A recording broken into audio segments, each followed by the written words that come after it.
안녕하십니까. 시 읽어주는 부동산입니다. 서울 경기권에서 혹시 아파트를 매매하거나 전세를 찾는 분이 있으면 발품을 팔아 최선을 다해서 좋은 아파트, 고객이 원하는 층수에, 고객이 원하는 호수, 돈까지 잘 맞춰서 구해드리도록 하겠습니다. 010-3202-7031로 연락 주시면 최선을 다해서 찾아드리겠습니다. 오늘은 김광섭의 마음이라는 시입니다. 먼저 읽어드리겠습니다. 나의 마음은 고요한 물결, 바람이 불어도 흔들리고 구름이 지나가도 그림자 지는 곳. 돌을 던지는 사람, 고기를 낚는 사람, 노래를 부르는 사람. 이리하여 이 물가의 외로운 밤이면 별은 고요히 물 위에 뜨고 숲은 말없이 물결을 재우느니 행여 백조가 오는 날 이 물가 어지러울까 나는 밤마다 꿈을 덮노라. 이렇게 끝이 나고 있습니다. 전체적으로 이 시는 화자의 마음 뭐래요? 물결이래, 그죠?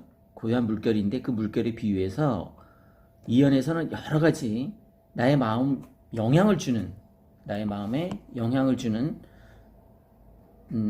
그런 외부 요인들 여러 가지를 얘기하고, 또 나는 이 마음을 어지럽게 하기보다는 고요하고 평화롭게 지키고 싶은 거예요. 그래서 내가 늘 노래하고 그 다음에 꿈을 꾸고 있다라고 마지막 연에 얘기를 해서 고요하고 평화로운 내면 세계를 꿈꾸는 그 세계에 대한 동경을 솔직하고 소박한 표현을 통해서 잘 드러나고 있습니다. 전체적으로 내 마음을 물결이라고 표현했고, 그리고 이 물결인 마음에 영향을 끼치는 여러 가지 상황들을 얘기했고, 그러나 나는 이런 외부 요인에 의해서 흔들리지 않고 평화를, 내 마음의 평화를 유지하고 싶다라는 거기에 대한 소망을 나타내고 있습니다.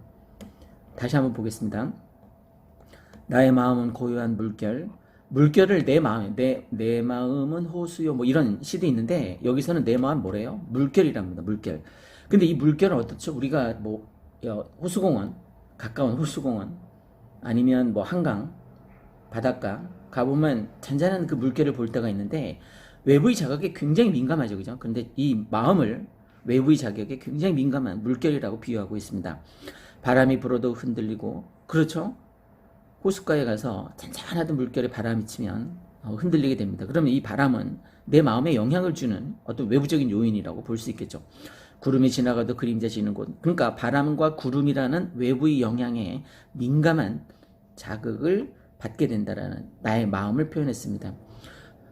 돌을 던지는 사람, 고기를 낚는 사람, 노래를 부르는 사람, 이렇게 외부 요인들을 얘기했는데 나에게 내 마음에, 물결이 내 마음에 영향을 주는, 나한테 돌을 던지는, 장난으로 돌을 던지지만 개구리 맞아 죽죠, 그죠? 상처를 주는 사람이라고 볼 수 있고, 고기를 낚는 사람, 유혹하는 사람, 노래를 부르는 사람, 어쨌든 외부적인 어떤 부정적인 요인이 있어요.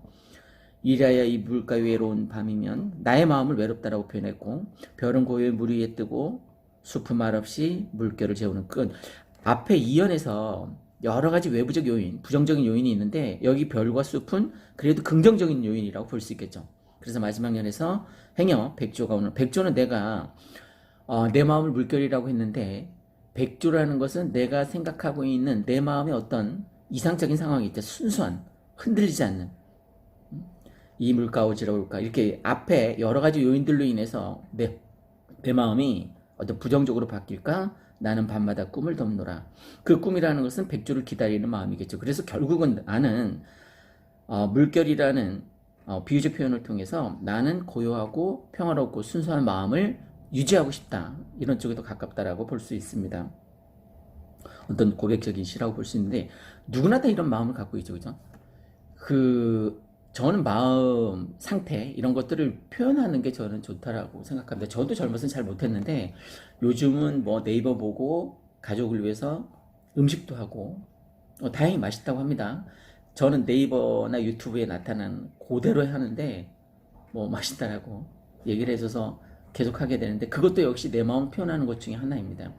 그리고 예전에 잘 못했는데 가족들한테 사랑한다, 고맙다, 뭐 이런 표현을, 고마운 마음 고맙다, 난 너밖에 없다, 잊지 않을 거야, 뭐 이런, 축하하는 마음 축하해, 기뻐, 너가 오늘 정말 대단하다, 위로하는 마음은 힘들지, 힘내, 응원은, 뭐 포기하지 마, 미안한 마음은 미안하다라고 솔직하게 얘기하고 내 잘못이라고 인정하게 되면 상대방의 마음의 상처를 훨씬 줄일 수 있겠죠. 그죠?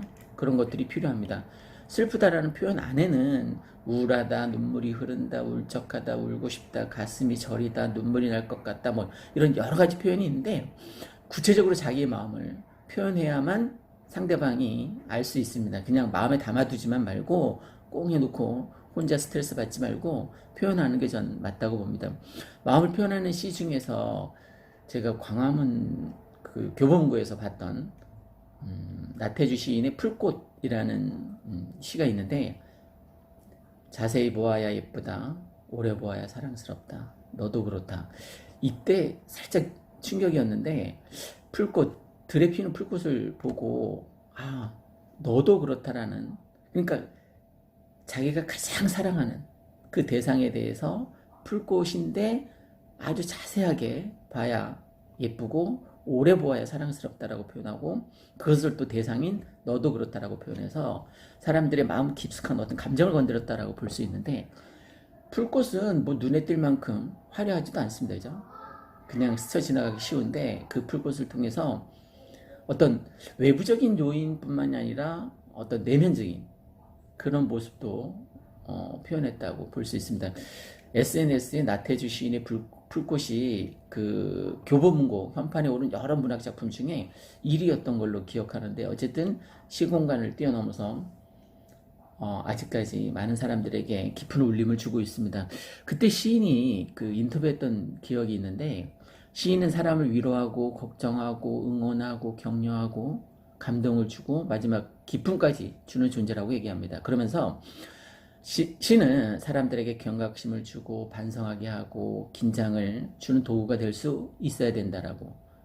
그렇지만 현대인들은 너무 팽팽한 긴장의 끈을 지니고 있기 때문에 시인은 그 긴장의 끈이 줄이 끊어지지 않게 느슨하고 평온하게 평안한 상태로 만드는 것도 시인의 몫이라고 인터뷰했던 그게 생각이 납니다.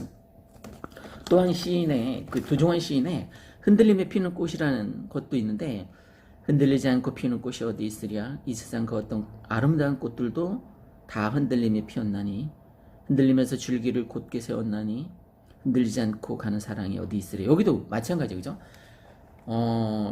꽃을 통해서 흔들리지 않고 모든 꽃은 흔들림에 핀다. 그리고 사랑도 마찬가지라는 거죠. 우리 사람이 사람을 사랑하는 거 지난 시간에 제가 사랑에는 그 음식이나 아니면 우유처럼 유효기간이 있다라고 표현을 했는데 사랑은 명사가 아니라 동사랍니다. 사랑은 움직이니까.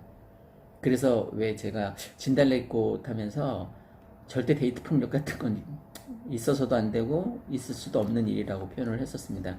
사랑은 유효기간이 있기 때문에 또 동사이기 때문에 움직일 수 있습니다. 그걸 인정하고 잘 보내주는 것도 도리라고 했는데 여기서도 꽃을 통해서 사랑도 흔들리며 완성해 간다라는 표현으로 도종환 시인이 얘기를 했는데 사랑도 뭐 이제 꽃에 비유를 했으니까 사랑도 마찬가지이지만 이 세상에 제 개인적인 생각입니다. 이 세상에 존재하는 꽃 중에 가장 아름다운 꽃은 전 여성이라고 생각합니다. 우리가 꽃을 보고 설레지는 않잖아요. 남자들이 여성을 보고 그 향이라던가 그 그녀만의 어떤 독특한 감성을 통해서 설레기도 합니다. 그러니까 여자분들이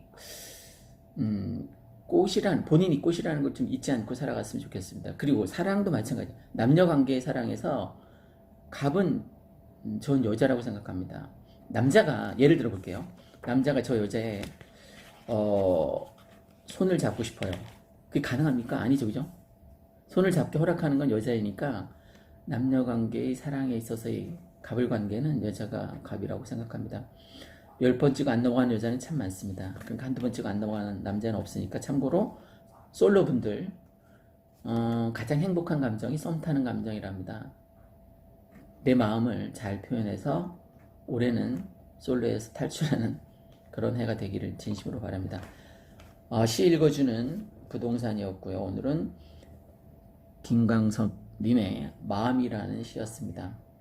혹시 다시 한번 부탁드리는데, 제가 정말 간절하게 집사람, 부동산 일을 하는 집사람을 도와주고 싶어서 유튜브에서 이 시를 낭독하기 시작했습니다.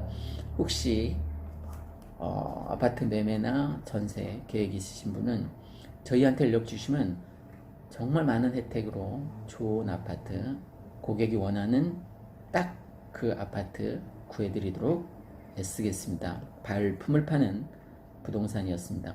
고맙습니다.